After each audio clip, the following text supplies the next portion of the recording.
Your time is now 9:09. We've got a big security warning before you place your next online order.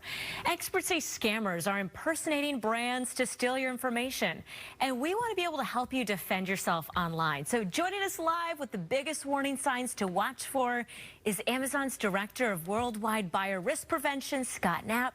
Scott, thanks so much for being with us this morning.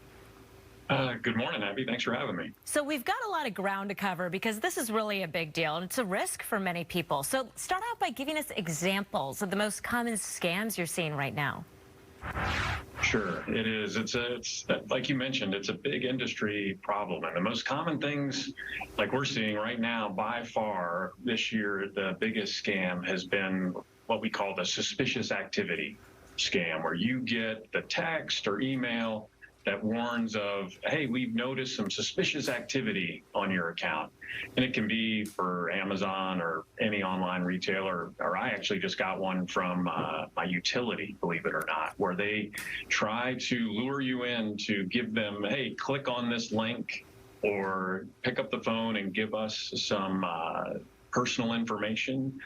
And then they start to leverage that to do bad things to you and to your accounts. Sometimes they'll even say, hey, if you will give us a credit card, then we can make a test charge to make sure you're okay. And before you know it, they've done more than a lot than just a test charge. So that's a really super common one. Well, and I wanted to ask you, what type of information will they ask? You mentioned the credit card. What else might they ask? Well, they will ask, they'll see what they can get, essentially. But yes, they'll credit card.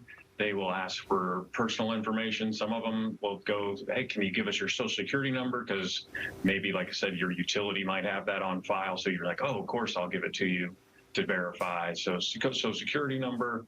They could ask for different phone numbers you might use. They will add, and one of the biggest things to beware of certainly is anytime somebody's asking you to pay for something over the phone. Like, for instance, Amazon will never ask you to pay for something like, or buy a gift card or something like that just to get something done. We just won't do it. So you should be very suspicious when that kind of request comes through. And these scammers can be fairly sophisticated. How can we tell a scammer is impersonating a brand online? What are the biggest warning signs? Yeah, the biggest, you're right, they're very, very suspicious, sophisticated. Like I said, I just got one the other day, and the presentation was actually looked pretty good, and it was where that one messed up was they didn't use great English. That's a very telltale sign, like, because the different bad actors will use different programs to try to generate content. Sometimes it doesn't translate so well. And so that'll be a sign. Another big sign is email addresses. No business is going to end up sending you important communication, like from a Hotmail account, for instance.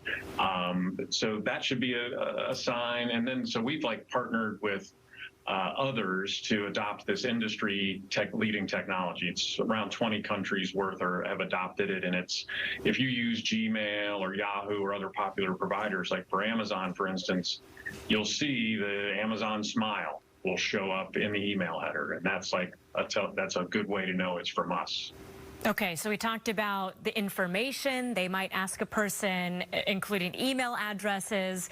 Outside of looking for those telltale warning signs, how else can someone protect themselves against these impersonation scams? Be suspicious.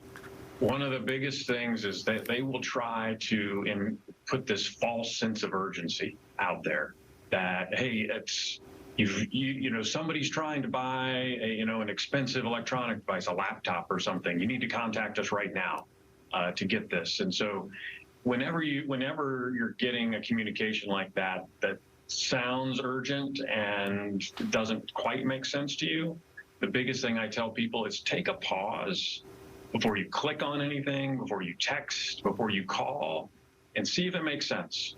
And if it doesn't, always go to the host site, for instance. If it's Amazon and it's at all suspicious to you, just come. You can always trust our app, our website. You're safe shopping on our store, so come there and check. If we're trying to get a hold of you, you'll see it there. If there's an order you think you made or didn't make, it'll show up there. So that's one of the biggest ways folks can protect themselves. Okay, so yeah, a good idea to maybe reach out to the company directly or check their platform to just make sure that we're not overlooking something. Amazon's Director of Worldwide Buyer Risk Prevention, Scott Knapp, thank you so much for joining us this morning. Oh, thanks for having me.